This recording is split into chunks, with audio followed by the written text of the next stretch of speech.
What if there was an arts management textbook that can continually evolve and change and get more connected to itself and to the world? That's the experiment of the ArtsManaged Field Guide, and in this video, we'll walk it through. Hi, I'm Andrew Taylor. I'm on the Arts Management faculty at American University in Washington, D.C., and this is Arts Managed, a series of resources about arts management, what it is, how it works, how you can get better at it.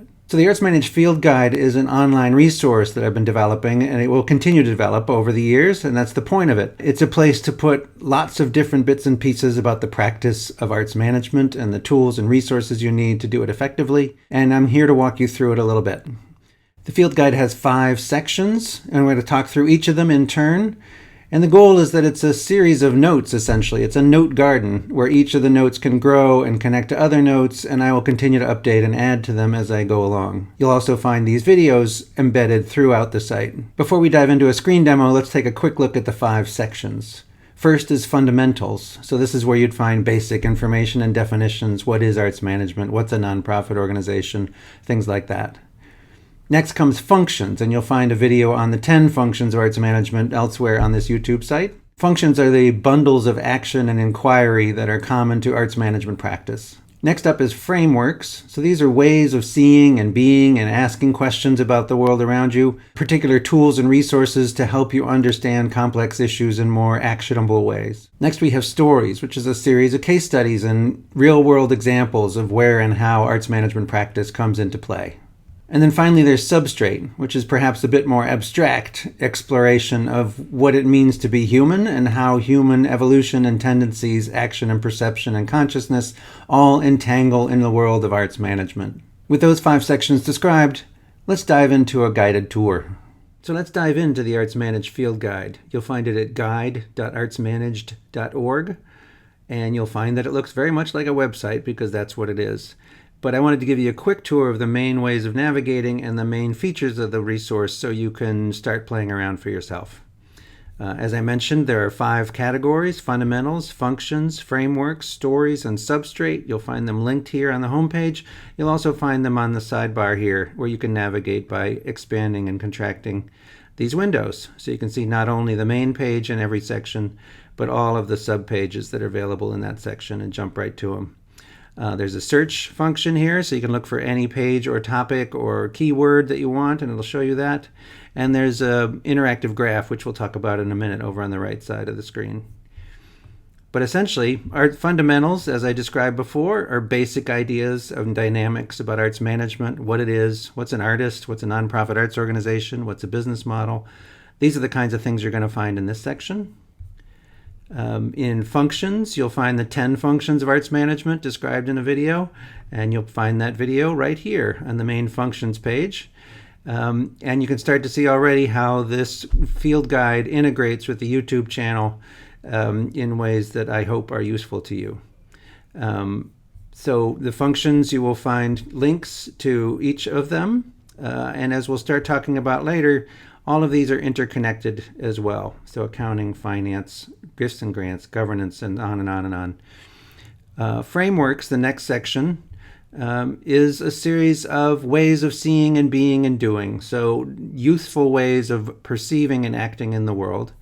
And they're from basic ideas from adequatio and affordances, and to establish management practice and other forms of framework like the capital continuum, like core mission support, ways of exploring different aspects of the work.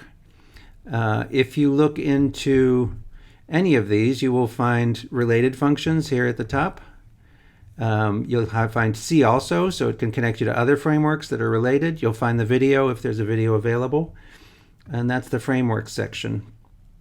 Then we have a stories section. This is a growing list of real-world case studies and examples from organizational practice to help you connect the dots between what you are reading in the functions and frameworks and how it actually applies in management practice. So each of these has a basic narrative about what was going on in that context. You'll also see related functions here. So which of the 10 functions are most relevant to this case study? And when you bump into things like frameworks, when they become important, here the iron triangle, for example, is an important framework to understand this particular analysis of Steppenwolf Theater Company. And you can link to it there. Also, when you're reading, you might bump into a moment where it says, oh, this is particularly relevant to a function here, governance. And you can click on that and find your way to the function section. And the final section is substrate. This is a personal journey for me. I'm trying to figure out where and how human evolution and cognitive science and human ability to conceive, perceive, and act inform what it means to do arts management, to do collective work together and on our own. And I'm discovering and defining where and how I think it's useful to understand the basic building blocks or the substrate that help us make work together in the arts. And the final thing I'll show you here is, you'll notice on the right side of every page is this interactive graph, as well as a sort of menu of what's on the page itself. At the very top right corner, you'll see the interactive graph. And this is a feature of the Obsidian note-taking system I'm using that shows all of the connections, essentially, between all of the pages. So you can click on it and see the whole site and see how the site is connected. If you sort of hover over a section, it will show you, well, what's connected to frameworks. There's all the frameworks and how they're connected to each other, and then how those frameworks are connected on to other systems, where governance shows up, and you can see it shows up in some of the stories, in some of the frameworks, and certainly in some of the functions. And you can click on any of these and jump to the page itself. And there you'll see the governance constellation of pages there. So any of them you can click on and you can jump right to, or you can decide to look at the whole site and see how it works. And you can drag things around to sort of change what you're seeing.